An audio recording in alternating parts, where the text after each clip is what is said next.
Size A, they ask us to get the force of the electric field that is between two spheres. Both spheres are charged with 3 times 10 to the minus 6 coulombs. And the first question is if they are attracting or rejecting, and they are ejecting since the two forces are positive, so the numbers that are positive on a charge will reject to each other.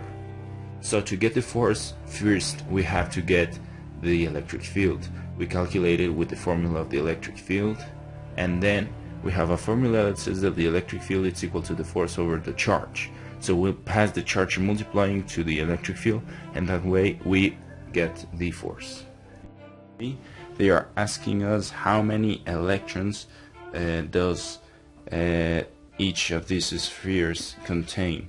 So they already give us the mass of the spheres, and they give us the atomic number of the material of the sphere, and what we have to do is to get the number of electrons. So what do? We divide the mass over the molar mass, and the result we have to multiply it by 602 times 10 to the 23, and that we have to multiply it for the atomic number, and that would be our result for the first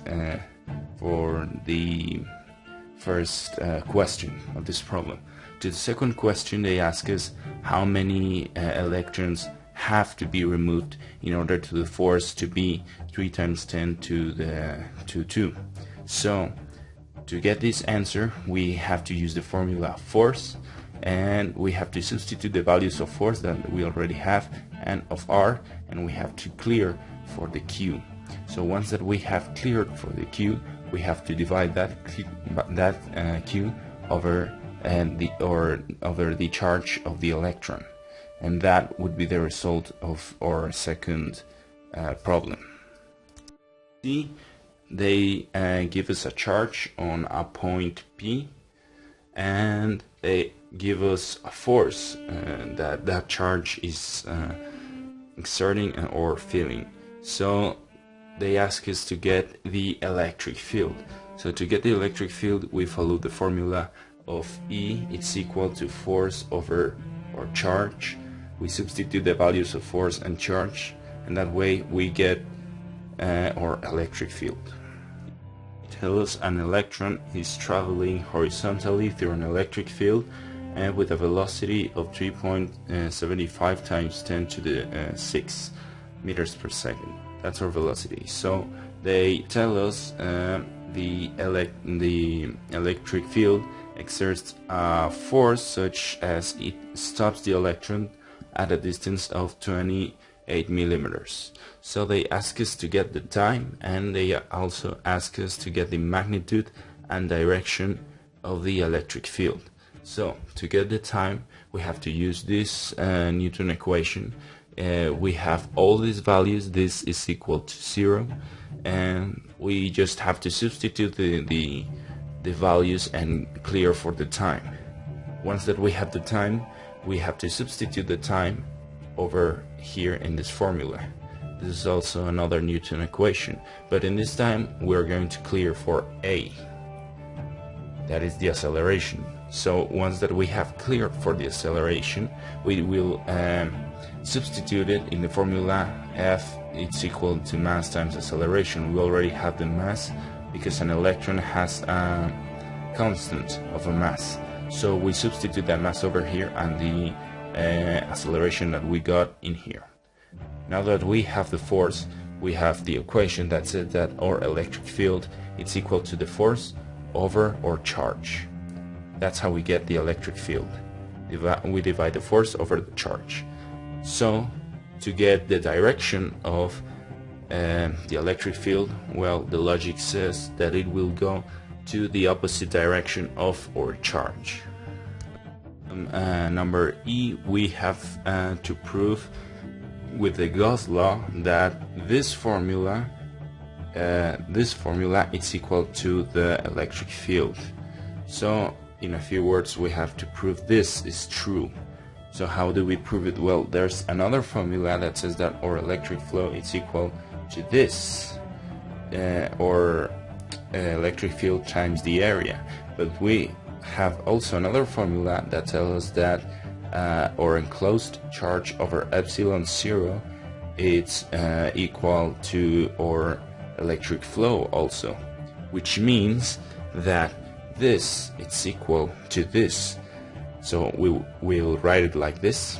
So how do we get clear for the electric field? We pass the area dividing and we do the sandwich law. We multiply these two factors and these two factors.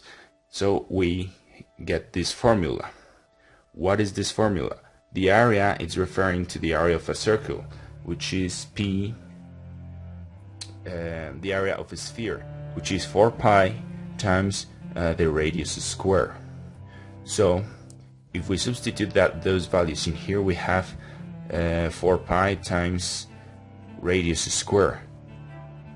And if you see, this is the same as this. So that's how we prove that this is the correct formula for the electric field, applying Gauss' law. Exercise, they ask us to get the excess electrons that a plastic sphere with a radius of 0.26 meters has. So they already give us the electric field at the surface. So to get the excess of electrons, we have to substitute the values that we already have on the formula of the electric field, and we will get clear for our charge. Once that we have got clear for the charge, we have to divide that charge over the charge of the electron. Once that we have done that, the result will be the excess electrons. Now, for the second question of this problem, they ask us to get the electric field at 10 centimeters. So we will do the same. We already have the charge, and we just have to substitute 10 centimeters on the R instead of the 0.26 meters. Problem G, it is very simple. They ask us for two charges, one positive and one negative. They give us a distance between them, an electric field between them, and a charge that is moving on that electric field. And they ask us to get the work. We have this formula that says that the work is equal to Q times the electric field times or difference of the initial times the difference of the initial distance minus the final distance. The final distance is 0.05 meters. So we substitute these values on this formula, and that's how we get the work. They ask us to get the electric potential of a point that is located at 0.05 meters from a charge. They already give us the charge. We have to determine the electric potential. So how do we get it? We have to substitute the values that we already have on the formula of the electric potential. We divide our charge over our R and we multiply that times the constant K. And in the question B of this exercise, they already ask us to get the potential energy. How do we get that? Well, and they give us another charge that is located at the previous point.